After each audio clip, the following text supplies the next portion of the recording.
What is up, New York Giants fans? Thank you for tuning in to another episode of Tommy's Takes. I'm your host, Tommy G. You could have been anywhere in the world, but you're here with me, and I appreciate that. Please like, subscribe, turn notifications on. Check me out on Twitter at TommyG105. Check out the Giants Country Team on Twitter and YouTube. We got a ton of great, talented content creators dropping videos, articles, podcasts. Make sure you check them out ASAP. And we appreciate the support over here at the Giants Country Team. Those that have already liked, subscribed, drop comments, I appreciate that. Let's get right into it. Big game coming up Sunday. New York Giants and the Green Bay Packers. Both teams 3-1. Neutral site game in London at the Tottenham Hotspur Stadium. And believe it or not, this is the 31st game in London, but the first game ever to feature two winning teams. And the Giants are a part of that. So that's an awesome distinction to have.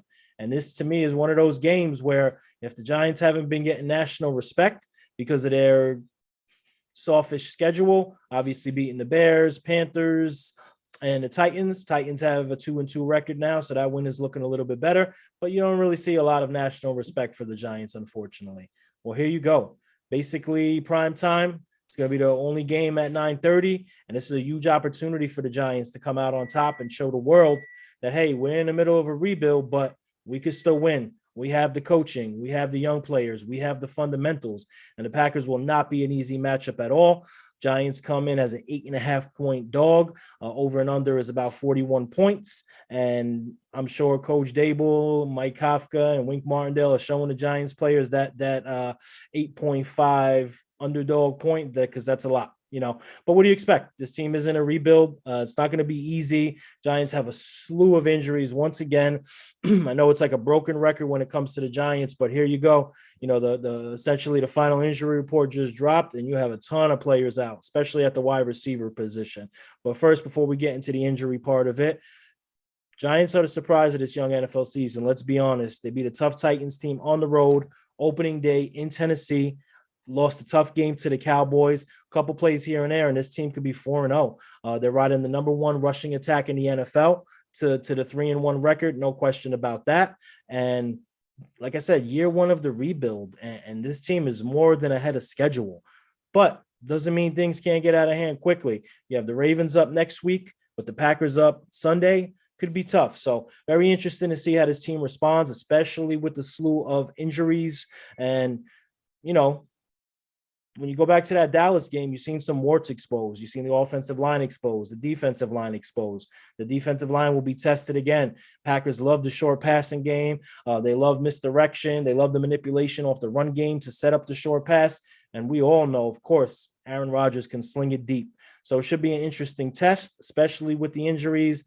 And let's just get into the injuries. So first and foremost, looking like Daniel Jones will be a go. Practiced the whole week, looked good last practice, moved around well, did have the ankle taped up, but was moving well. He actually was practicing some bootlegs, some rollouts, looked spry, if I may say so myself.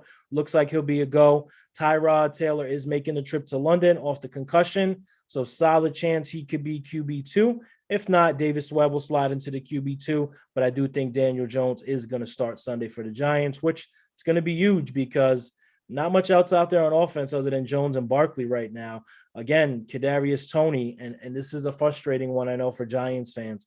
Kadarius Toney could just not turn that corner and get on the field. Happened last year. He missed 7 games. This season, he played in the first game versus Tennessee for a little bit, and then he was gone. And the most frustrating part is he practiced the majority of the week.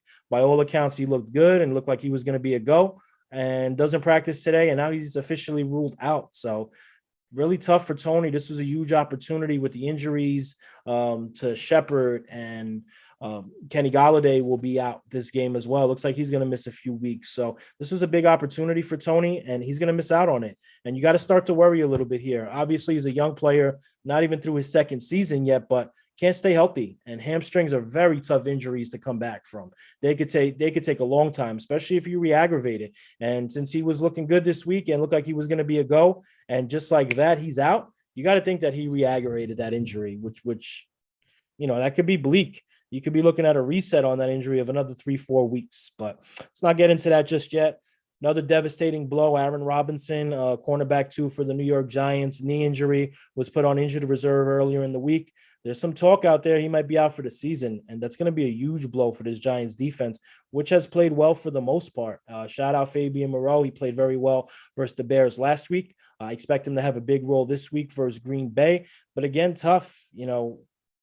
You got Wan'Dale Robinson, looked really good this week in practice every day. Even seeing him out there doing, catching some punt returns, practicing, but you don't know, I heard a lot of talk that next following week versus Baltimore is going to be his comeback. So you could essentially go into this game missing Kenny Golladay, obviously Sterling Shepard's out for the season, Wan'Dale Robinson, and Kadarius Toney, missing four of your top five receivers. It's going to be tough. And seems like for years now, Giants fans and coaches and the organization have talked about next man up. This year, though, I think it's a little bit different. I think this year you're starting to see the impact of great coaching, and great coaching really rears its head when it's the next man up mentality. How was the preparation leading up to this moment? How were these players the Giants are signing, right? Just picked up Landon Collins. I know a lot of Giants fans are super pumped about that. Landon Collins, obviously drafted by the Giants, started his career here, had a couple good seasons before he went and signed with the Redskins. And then his career kind of tailed off there. No one picked him up this season in the offseason. He just got picked up, but really going to be interesting way that he gets used by Wink Martindale. Obviously, he's not going to be used in his traditional role of safety. He's going to be more of an inside in the box linebacker, and I think that role will suit him. And the Giants picked up Jalen Smith off the street a couple weeks ago, and he played some serious reps, had some good plays against the Bears last week. Another downhill linebacker, and the Packers have A.J. Dillon and Aaron Jones, two very solid running backs. So they're going to play a big role there. As far as on the injury front, that's pretty much it. Evan Neal also, I forgot about Evan Neal. Leonard Williams is such a long list, it's easy to forget. So that's going to be tough. You're going into a game versus a 3-1 Packers team. You're trying to show the rest of the league and a national stage that you are for real. And this is really going to test the coaching, and it's going to test some of these backup players. Giants already came into the season extremely thin depth-wise. That's why you see the struggles on special teams. Like I've said many times on the show, when you have a team that has no depth, your special teams is going to struggle because those players that could have been helping on special teams being aces are starting on offense and defense because they're needed. So that's going to be interesting to see how that happens. Some good news on the injury front for the New York Giants. Nick Gates practiced this week.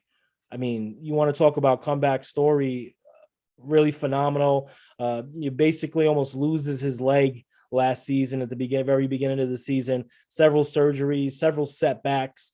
So shout out to Nick Gates. That's just a phenomenal story and really needed, with all this bad injury news, negative injury news for the Giants, just to see Nick Gates out there really kind of gives you that inspiration, that positivity that you need as a Giants fan, because there's not much else there on the injury front. And you have massive holes now on both sides of the ball because of these injuries. So that's going to be probably one of the most critical parts. Who could step up? How do they step up? In London, semi-short week, long travel.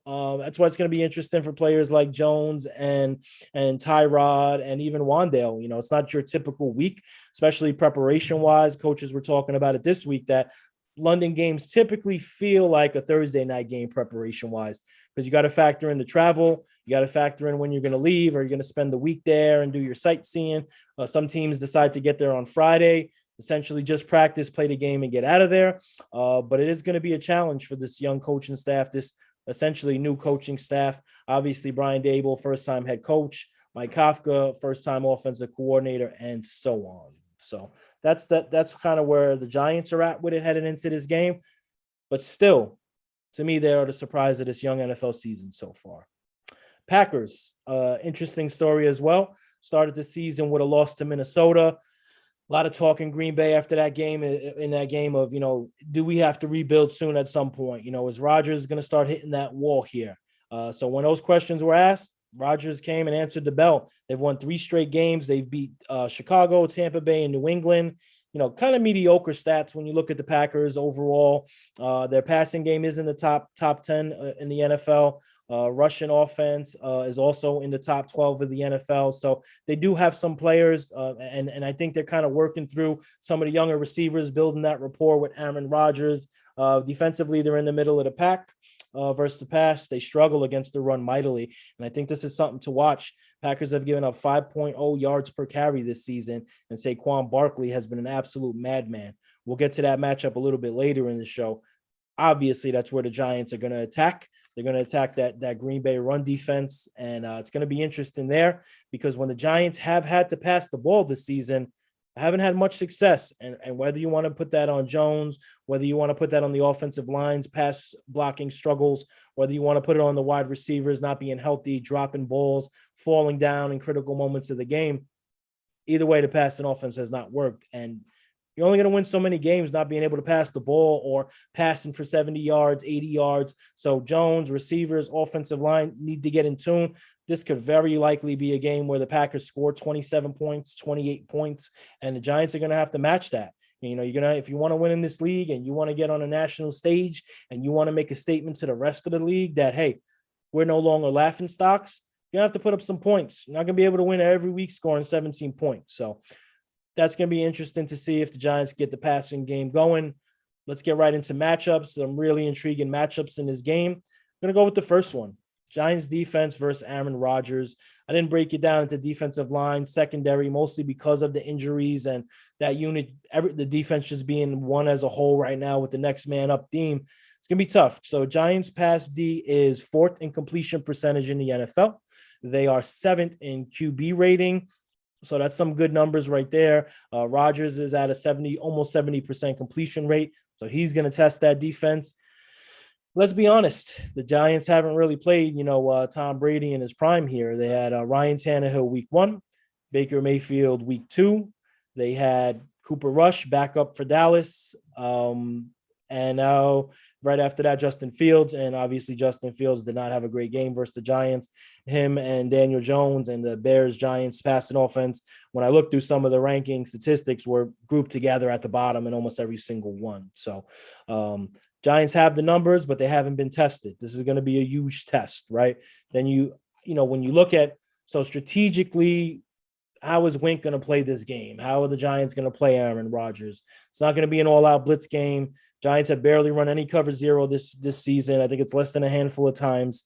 I think you see a lot of cover 6, honestly, mostly because Minnesota used it to their advantage in week 1 as Green Bay's only loss. A bunch of DBs on the field.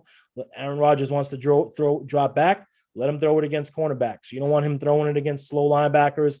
Obviously, Giants linebackers have had trouble in coverage this season. There's no way to hide that. So look for that cover 6. Also, Wink ran that against Rodgers last season, and it worked fairly well in that game. He was able to kind of minimize the damage with Aaron Rodgers.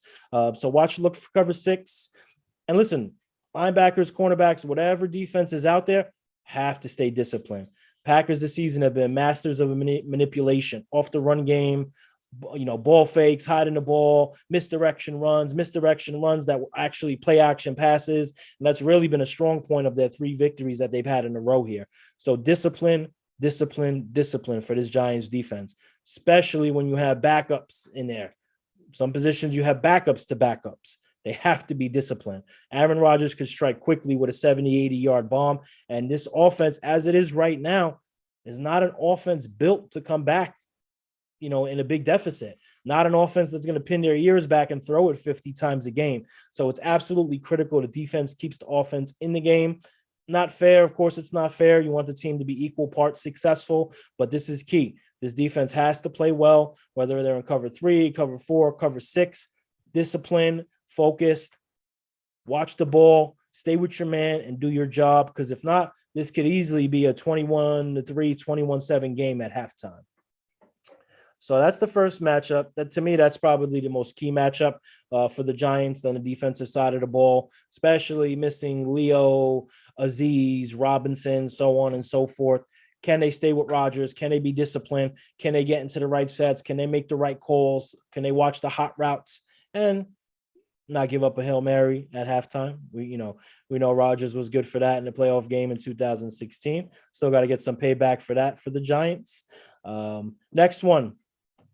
Giants front versus Green Bay's O-line. So this is an interesting one because, like I just said, you're missing Aziz, probably missing Leo. That's already, huge part of the defensive line, which is really unfortunate because, last week Leo wasn't playing, but you did have Tibbs, Aziz, and Dexter Lawrence, and they were phenomenal. And I think this defensive line could be an absolute strength of this team once they all get healthy together. Like I said, you didn't have Leo last week.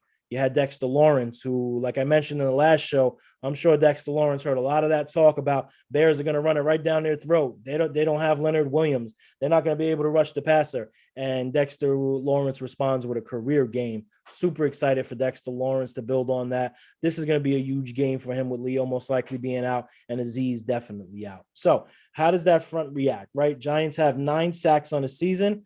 Rodgers has been sacked 9 times. So the Green Bay offensive line has not done a great job protecting Aaron Rodgers. And one thing with Aaron Rodgers, as we've seen in his career, if you can get him flustered, if you can get guys at his feet and you can get pressure up the middle, he doesn't like that. Not many quarterbacks do, but Aaron Rodgers definitely doesn't like that. So who steps up? Dexter Lawrence, right? You got Kayvon Thibodeau. Kayvon Thibodeau flashed last week. Super athletic. You've seen a couple plays. He was shot out of a cannon. I think this is a great opportunity for Thibodeau in London.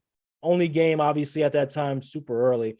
Huge opportunity for him. Lawrence is going to continue to build on his success, and I want Kayvon to step up. Needs to step up with Aziz not there. You obviously have Ward also. Ward, for all accounts, has played pretty solid this season. He's going to give you what he's going to give you. He's not a superstar. He's not a younger player, but he's a great leader out there.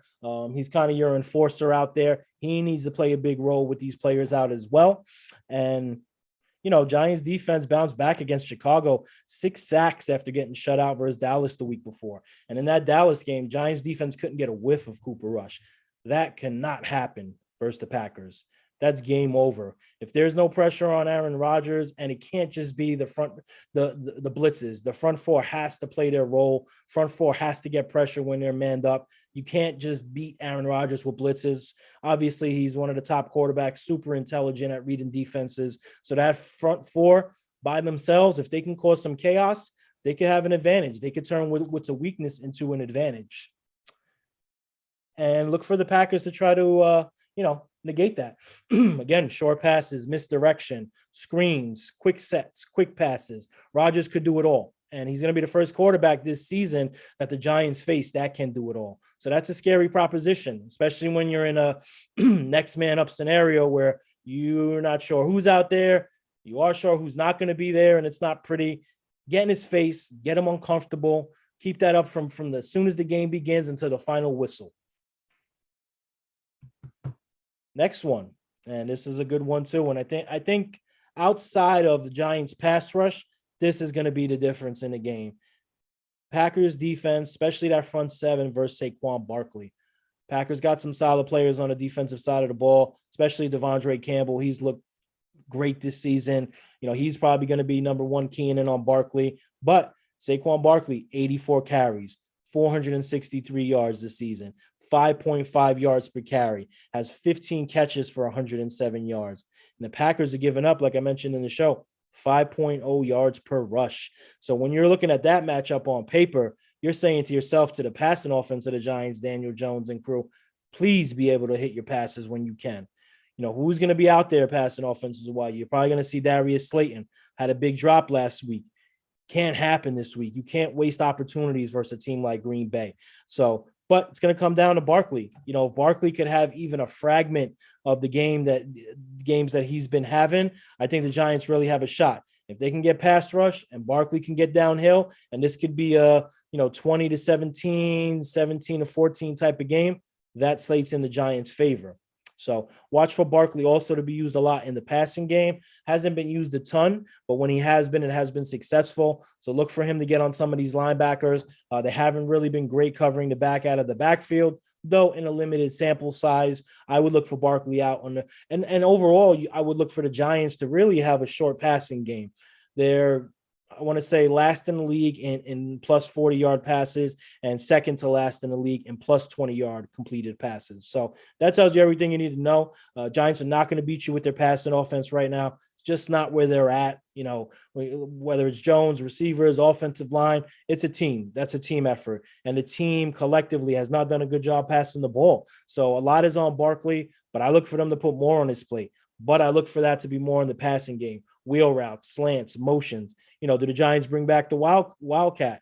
They used it for a few plays versus the Bears, surprised them, and they had success with it. So who knows? When you're missing players, you have to become creative. You have to think outside the box. You have to do things that the Packers are not going to expect. And Barkley is really so far on his way to an MVP type season. It's really been remarkable. And, offensive line for as much as they've been bashed for their pass blocking, and for the most part, rightfully so, they've done an awesome job with run blocking. And also shout out to the Giants tight ends, whether it's Bellinger, whether it's Hudson, whether it's Myrick, really phenomenal job blocking. You seen it last week on a couple of the Jones scrambles, especially the touchdowns, tight ends blocking downfield, getting dirty. Absolutely love Daniel Bellinger. And this is the thing, when it comes to tight ends, obviously the hybrid style tight end is kind of the hot popular thing. Mismatches are huge in the NFL. So those hybrid tight ends are always going to be important. But you know what? Give me a tight end that could do a little bit of both. Doesn't have to be all world at one or the other. Give me a little balance. And I think that's what Daniel Bellinger brings. As a rookie, starting every game, he's catching passes, he's not dropping, he's blocking, he's helping on the edges. He really done a phenomenal job. Giants got to be very happy with rookie tight end Daniel Bellinger. So look for the tight ends to be involved also as an extension of that running game and the short passing. I think really that's where the Giants are going to get their bang for their buck. It's not going to be thrown over the top, because who are you throwing it to? Are you throwing it to Sills? Sills has not played great this season. Had another drop last week versus the Bears. Had the big fall down versus the Cowboys. Had a drop, I believe it was in the Panthers game. So who are you throwing it deep to? I'm happy Slayton is getting his chance. I think he's taking advantage of his opportunity here with the injuries. But, when people say he takes the top off the defense, he's the only Giants receiver that could take the top off the defense. That's true. But taking off the top off the defense means nothing if you're going to drop the ball. He has to catch the ball. And it was so deflating last week to see him finally get that opportunity, beats his man over the top. And it was a defensive pass interference. Let's say that he was contested with, and the Giants got a ton of yardage on that penalty. But what could have been if he catches that pass? Also would like that throw a little bit further out. Doesn't have to be perfect on the fingertips, because, we have seen with Slayton, sometimes fingertip catches are not the best for him, but lead your guy a little bit. This offensive passing game is already struggling. Lay it out there. Let him go after it. The guy's sub 4.3 speed. Let him go after it. So look for Slayton to have a pretty big impact in his game, or at least attempt impact. He's actually my first player to watch. And, he had the great rookie season, great speed. By all accounts, great guy, great teammate. He's been pretty much beat up and battered in the media and by Giants fans. And this is the perfect opportunity for him. And that's why I said it's so unfortunate for Tony earlier in the show, because this was the perfect opportunity for him. Also Wandale, if he can't go, he's a rookie, hasn't proven himself yet. Another great opportunity. And someone has to seize this. Someone needs to bail Daniel Jones out here, especially if Jones is going to be, still hobbled, which you expect him to be hobbled. He even said on Monday when he was interviewed, after, the game and kind of the post game, that injury hurt. His ankle hurt. So wasn't a simple injury. Even if he plays, you're probably going to see a lot less of the bootlegs, a lot less of the play actions, the ball fakes with Jones, which he did a phenomenal job last week. So someone's going to have to step up and bail him out. Obviously he's tough as nails. He's willing to take the hit. Had the great block for Saquon Barkley to spring him on that nice broken tackle, spin around run, but needs help. And this passing offense needs help.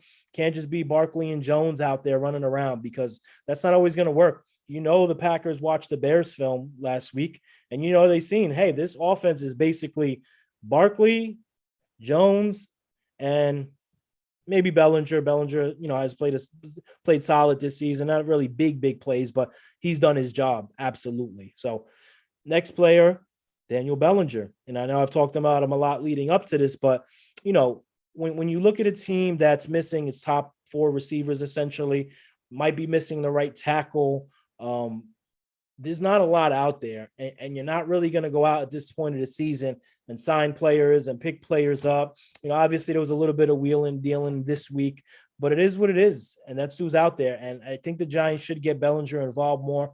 He's shown he can catch the ball. He's shown he could run routes. He's shown when he gets hit on a reception, he'll hold on to the ball. Giants fans obviously not used to that with Evan Ingram the last few years. So watch for Bellinger to have a big role along with Slayton. And on defense, I'm going to go Jalen Smith here. Watching the film last week and really exciting to watch Jalen Smith. Brings a ton of energy. He's a downhill linebacker. He's disciplined, always hits the right gap, always uses the right shoulder leverage, always seems to be in the right place at the right time.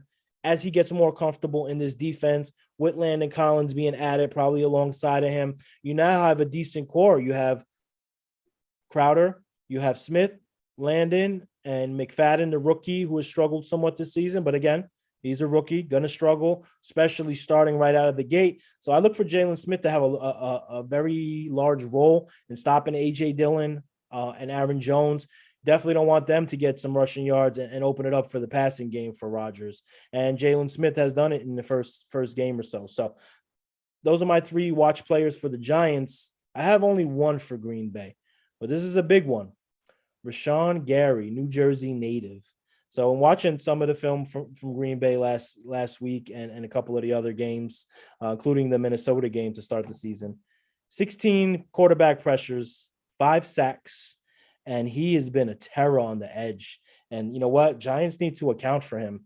You cannot let this guy run free. Giants offensive line has struggled with pass blocking. You're going to have Jones out there essentially on a bum wheel, right? Not going to be able to protect himself like he usually can. I'm sure he can protect himself. I have a ton of faith in this coaching staff. They're not going to just put guys out there just to put them out. But you can't let this defensive line rain terror on them, especially when you're really looking at it and you have a player in Gary that's dominated so far. 5 sacks, 16 pressures is remarkable. So got to get him blocked up. Andrew Thomas, you already know, the phenomenal season he had. You know what to expect from him. His guy's going to have a quiet day across from him. Shout out to Andrew Thomas, best rated player in the NFL right now, according to PFF. And I'm not a huge fan of PFF, but in this case, I like it. And because it's fair and it's right. Andrew Thomas, franchise left tackle. They're going to line Gary up against him. I'm confident. If they do not, and they try to send Gary up the middle towards the guards and the center, that's going to be a bit of a problem. But keep an eye on Rashawn Gary to not cause terror for this Giants football team. And last but not least, prediction time. This was a tough prediction one because in really thinking about and assessing it, if the Giants even have a quarter of their injured players playing this week, I think this is a very, very close game, basically a pick'em game. Now looking at it, you're missing your top 4 receivers, could be missing your right tackle, your second string cornerback. I mean, it's tough, man. And you got a semi-short week going to London, long travel. You're missing all these players. You're playing Aaron Rodgers and a Packers team that has won 3 games in a row, a team that's been there, done that, experience. Most of the Giants players on the field right now are either rookies or would be depth pieces on other teams. So I think the Packers do take this one, but it's going to be a good game regardless. Giants got great coaching. I think it's going to be a tough battle. We'll see. Thank you for tuning into this episode of Tommy's Takes. Again, please like, subscribe, turn notifications on. Check me out on Twitter at TommyG105. And of course, check out Giants Country.